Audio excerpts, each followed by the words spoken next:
Já, við erum komin með upptöku í gang sem ég fer yfir æfingapróf fyrir próf 2. Þetta er atriði fyrir próf 2. Að mestu leyti kannski ekki alveg allt, mismunandi áherslur lagðar á það.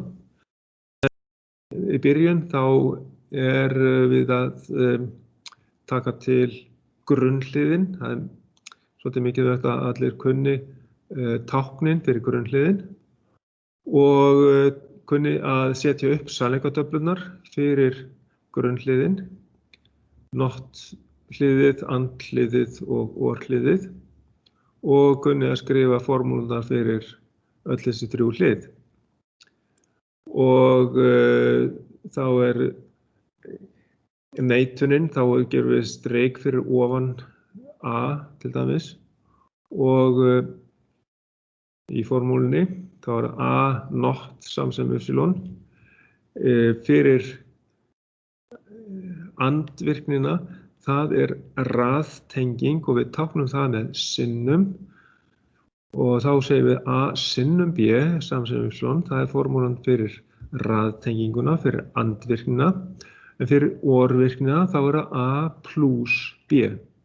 Það er A sem er hliðtengt við B. Þá er það A plus B samsem y sem er formúlan fyrir orhlið. Og svo munið þið að æfa ykkur á að teikna upp sannleikatöflunar. Næsta atriði hérna er að við eigum eftir að fara betur í þetta. Þetta er gert í heimadæmi að útbúa svona hlið inn í ysirásum og tengja saman hlið í ysirásum. Við höfum í rauninni farið aðeins yfir það hvernig við búum til grunnhliðin með svona nandhliðum eða með norhliðum inn í svona ysirás. En hér sjáum við ysirás með nandhliðum. Og hérna er þetta verkefni ofur einfalt. Ég er eiginlega beðið bara nandvirkni og þá bara notar maður eitt af þessum hliðum. Ef að væri hérna bara and, ef þetta n stæði ekki hérna fyrir framann, ef væri beðið and, þá væri einfalt að leysa úr því með því að neita hérna hlíðinu hérna fyrir aftan og ég ætla aðeins að taka þetta hérna. Þá myndum við tengja y hérna inn á þessa 2 innganga hérna og y færist þá hérna í útgang 10. En þetta er lausnin við and. Svo skulum við hérna, merkt inngang A og B og útgangin y og alla tengingar hérna. Kannski við hérna skoðum best að fara að átta sig á þessu hérna næsta verkefni.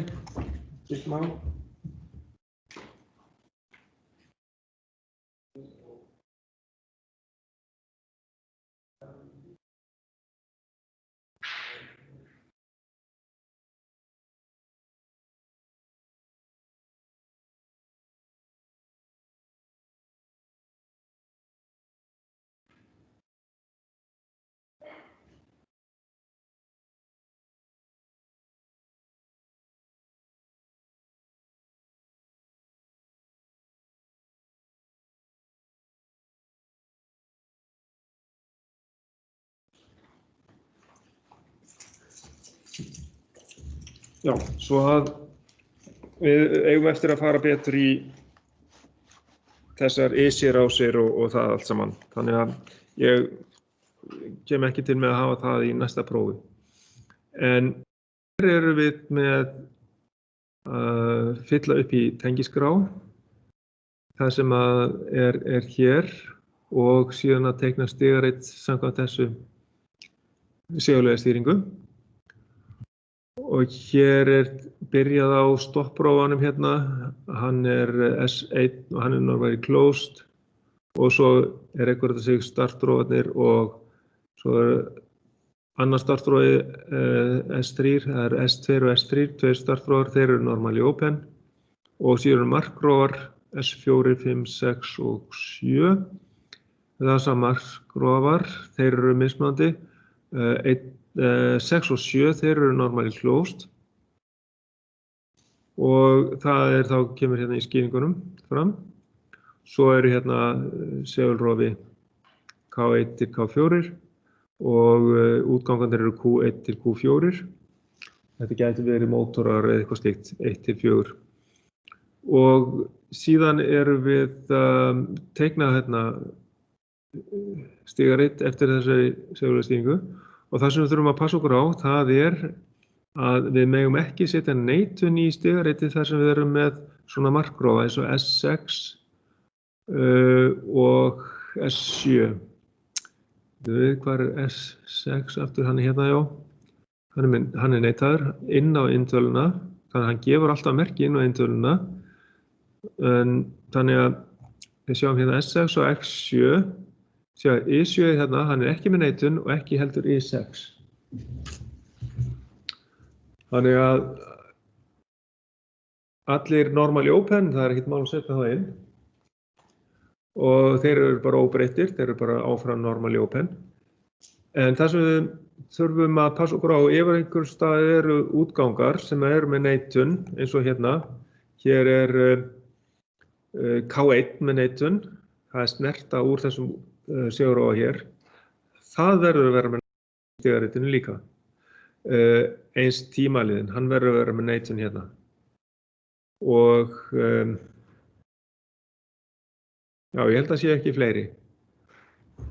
Þannig að og stöðvunin kæmi þá bara allra síðast í stigaritið, eins og hérna. Þá kemur S1 þar, eins og hefðbundið Þannig að við höldum þessu þannig að sjálfheldurnar, þær eru náttúrulega að vinna sitt verk, halda inni útgangunum.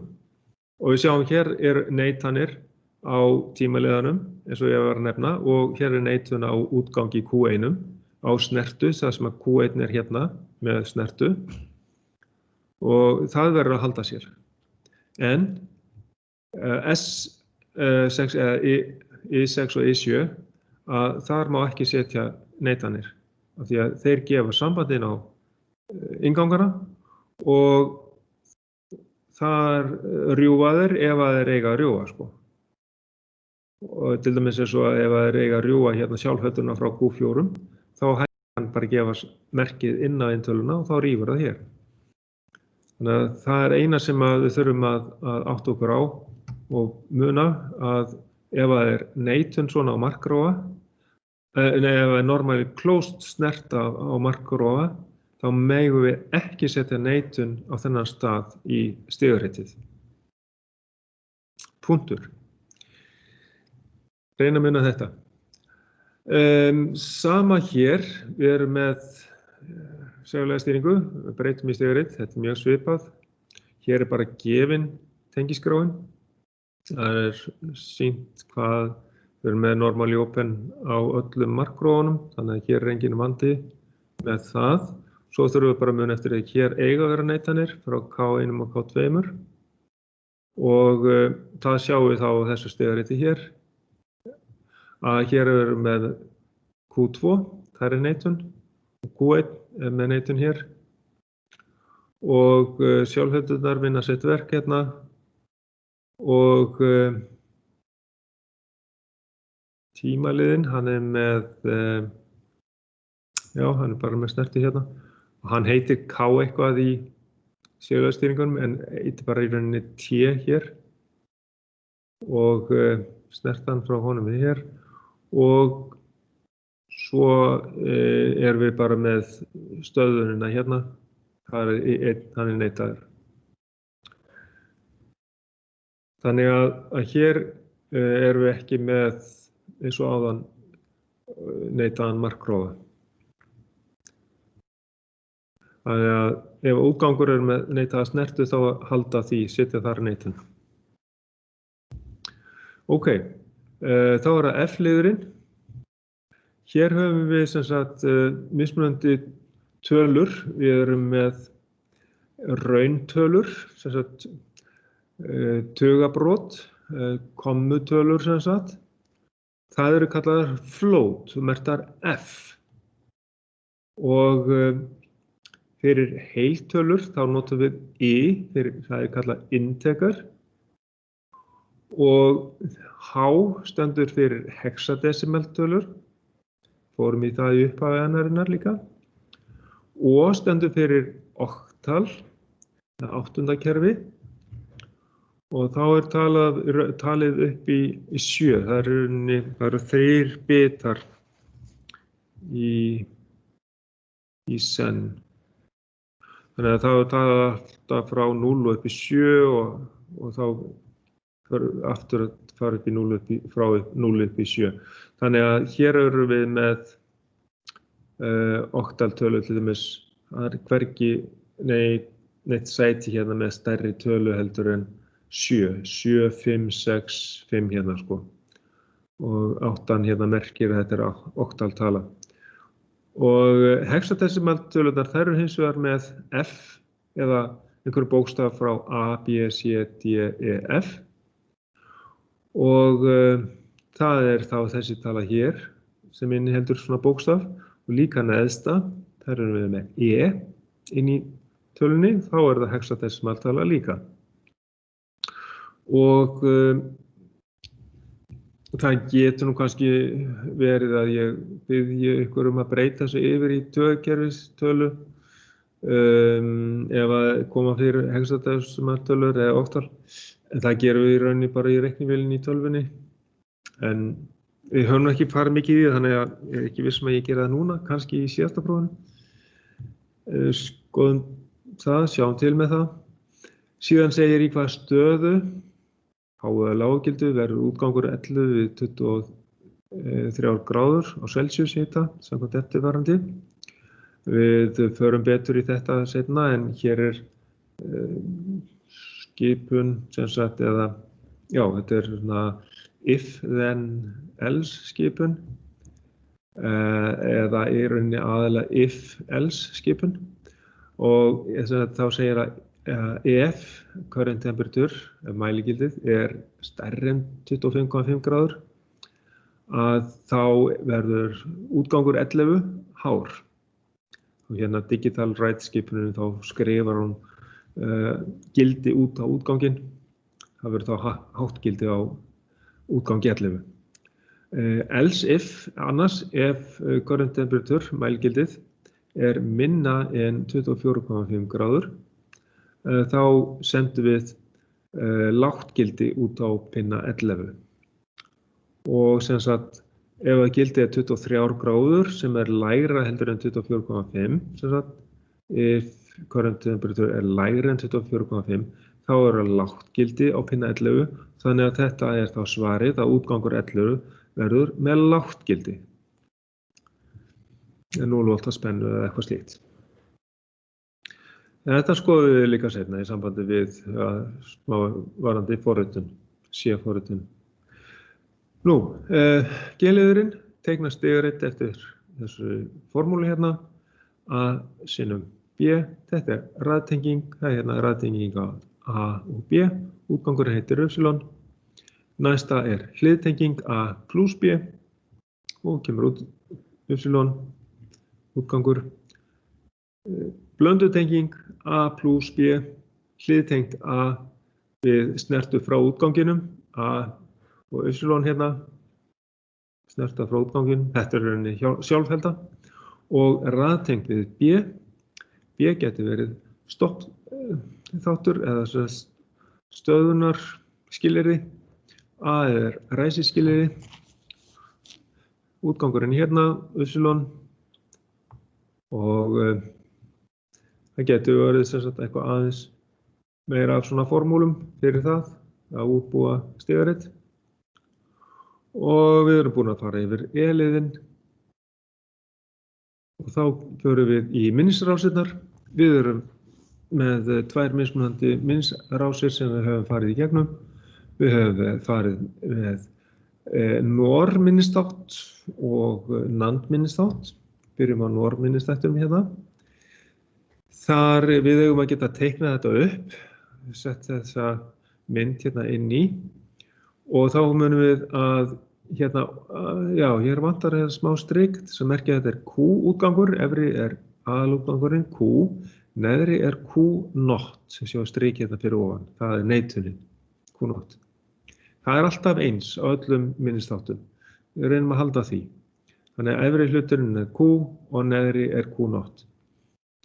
En á NOR-flipflopnum þá inngangurinn, efri inngangurinn, hann reset ingangur.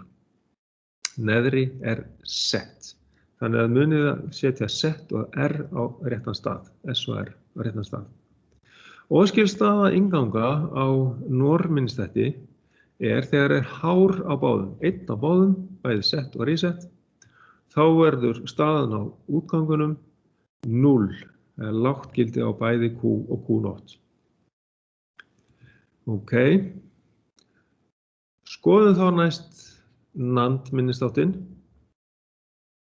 Þá sjáum við að það sem breytist á honum að set fer upp á efri innganginn og reset fer niður. Q og Q0 óbreytt, útgangunum. Bara táknið breytist í NAND, það NAND-hlið hérna 2 og tilbakatengingin nákvæmlega eins. Þannig að set á ofanverðu og reset á neðanverðu.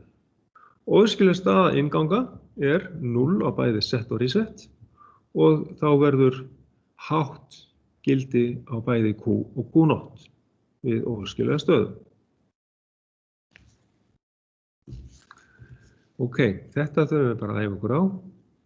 Gott að nota þetta hérna, við notum þetta í vélgæslukerfi, svona minnisþátt, í rafeindatækni, við höfum eftir að fara í. Og í rafeindatækni áfanga. Þriðji liðurinn hérna, eða þriðja atriðið sannleikatafla og við höfum að skrifa háttgildi í sannleikatöflu við tölugildi 10 og 14. Og við sjáum hérna talninguna út frá því að við getum sett upp gildin á þessum bitum, þessum 4 bitum. Við sjáum að gildi á minnsta bitanum A 1, næsta gildi hérna B, það 2, svo höfum við 4 á C og 8 á D. Þannig að ef við þurfum tölugildi 10, þá verður B og D að vera með háttgildi, 8 plus 2, sem 10. Það hérna, hár hérna við 10, 8 plus 2. Og síðan á 14 sem beður veðrum, þá það 8 plus 4, þá það C að vera með D ásamt B. 8 plus 4 plus 2, þá erum við með 14. Þá skrifum við háttgildi hérna við upsilon-útganginn, þá tölugildi 14. Og við höfum að skrifa hérna við innganga á AND-hliðunum. Það var eins og við vorum að gera þegar við vorum með teljararásina. Til þess að fá háttgildi á útgangi, þá þurftu allir inngangarnir að vera með hátt. Raðtenging virkar líka þannig að allir rofar þurfa að vera tengdir til þess að kvikni ljós á endanum á raðtengingunni. Það 4 raðtengdir rofar. Hér eru 4 raðtengdir inngangar sem virka alveg nákvæmlega eins og 4 raðtengdir rofar. Svo að við tölugildi 10 þá þurfum við að tengja A0 af því að það 0. B háttgildi á 10-ni. C0, það neitun á því að það 0 á tölugildi 10. C verður að vera tengt í C0 því það háttgildi í staðinn. Og D með háttgildi, því það tölugildi 8. Þannig að það háttgildi á B og D, en að því að 0 á A og C, þá verður A að vera tengt í A0 og í C0 til að fá háan inn á alla inngangana þegar tölugildi 10 á ferðinni. Fyrir tölugildi 14 þá þurfa allir inngangarnir að B, C og D að vera háir, þá höfum B, C og D að vera inni hérna. En af því að A-ið í 0, þá verðum við að tengja yfir á A0. Þá skrifum við hérna A0 og það fyrir tölugildi 14.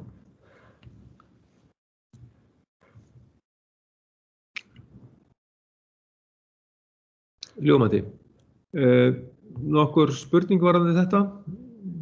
Til dæmis, ef við þyrftum að gera þetta fyrir tölugildi, segjum tölugildi 7, hvað myndum við þá tengja inn á svona 4 innganga andlið? Ef það 7, þá væri A, B, C, D, not. Þá þurfum við að gera það. Nú, ef við værum með einhverja aðra tölu, finnum einhverja aðra tölu, til dæmis svo töluna 8, kannski aðeins aðri aðra, en þó ekki. Til að fá töluna 8, það bara D-inni, A, B, C á verið í 0. Þá þurftum við að hafa A0, B0, C0 og D. Það væri röðin hérna inn á hlið til þess að fá tölugildi 8. Það þarf að vera háir á öllum inngangunum, hátt gildi á öllum inngangunum til að fá háan út. Þá myndum við fá hátt út við tölugildi 8. Svona gerir þið þetta. Ok, rifið bara upp aðeins það sem við vorum að gera í verkefni. Það 2C. Það svo talningarverkefni með teljaranum. Já, þá það stigritið. Ok, aðeins að renna yfir þetta. Hér færiband og við eigum að ræsa þetta þegar að hlutur við nándaskynjara S3 og ítum að startrófa S1. Þá hluturinn að færast að S4, stoppa þar og það fer einhver hitar í gangi einhvern tíma. Svo heldur hann af stað aftur, sömu átt, að S5, þá á S5 að ræsa seinabandið og þegar að seinabandið komið í gang, þá eftir 5 sekúndur þá slokknar fyrrabandið. Ég meina það sé svoleiðis.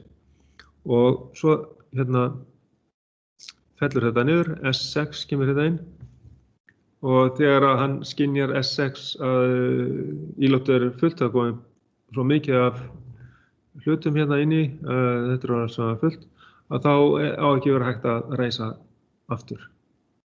Ekki þannig? Jú. Byrjun á færibandi 1 að koma inn þegar hlutur S3, þrýst á startrófa S1, hlutur færst S4, stoppar þar, hitar í gang, R1, hitar í 2 mínútur. Þegar hitun búinn, þá fer náttúrulega hitunin út og band 1 fer aftur í gang og hlutur færist að markprófa S5. Þá fer band 2 í gang og eftir það á band 1 ekki að stöðvast fyrir eftir 5 sekúndur eftir að band 2 fer í gang. Og hlutur færist svo að markprófa S6 og já, þá stöðvast band 2, já það svoleiðis. Síðan er þetta stoppað hvern sem með S2. En þannig að þessi S6, hann á ekkert að stoppa það sé hægt að framleiða meira. Það var bara þetta að S6 á að stoppa band 2. Það var eitthvað sem ég myndi ekki alveg rétt. Ok, þá setjum við þetta í gang. Það var hlutur S3 og start og þá það settur hérna innri útgangur fyrir band af því að þá að stoppa á milli. Þá eiginlega 2 innri útgangar láttir setja straum á ytri útgang. Það er bara gott að búa til virknina þannig að við notum 2 eða fleiri innri útganga og sendum straum út á ytri útgang. Þannig að það fer út á færibandið, færibandið fer í gang og svo þegar það á að stoppa, þá fer bara M1 út. Síðan þegar það á aftur að fara í gang, þá fer bara einhver annar innri útgangur inn. Og þá fer út á sama ytri útgang og þá heldur bara bandið áfram. Þetta mjög góð lausn upp á að vera ekki að nota alltaf sama ytri útganginn trekk í trekk. Það getur valdið vandamálum. Ef maður nota sama útganginn aftur og aftur. Það er verra. Frekar bara að nota fleiri og fleiri innri útganga í stýringuna. Við erum konum með bandið í gang, við erum konum með S4 og þá stöðvar bandið hérna, M1 fer út og hítarinn fer í gang. Hítarinn á að vera í gangi á ákveðinn tíma, þá tökum við merki frá hítaranum, frá Q3 útganginum, inn á tímalega. Við setjum aðeins minni tíma hérna, 20 sekúndur, og eftir þannig tíma þá á hítarinn að fara út og þá setja næsta innri útgang sem að tengist út á bandið, Q1 fyrir bandið. Band 1 áfram, M2. Síðan heldur þetta áfram að S5 og þá fer bara næsta band í gang, Q2 fer í gang, band 2. Og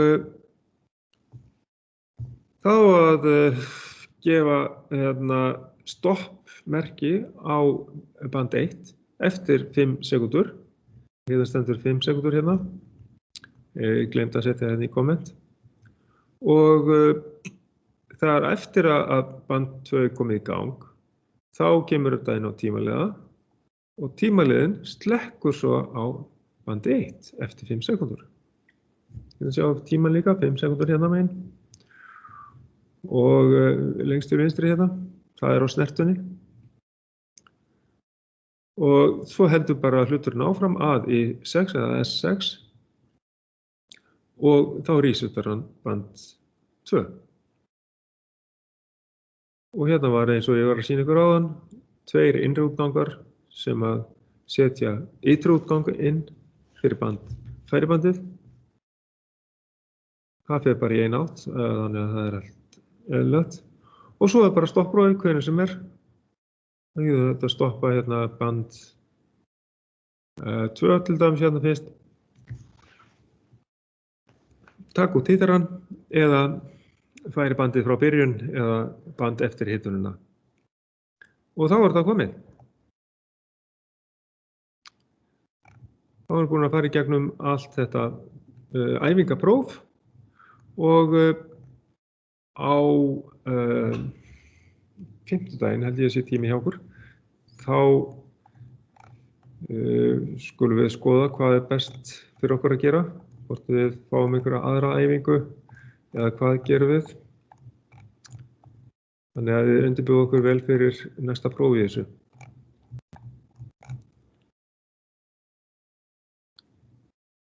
Þá segjum þetta í bili og ég ætla að stoppa upptökuna.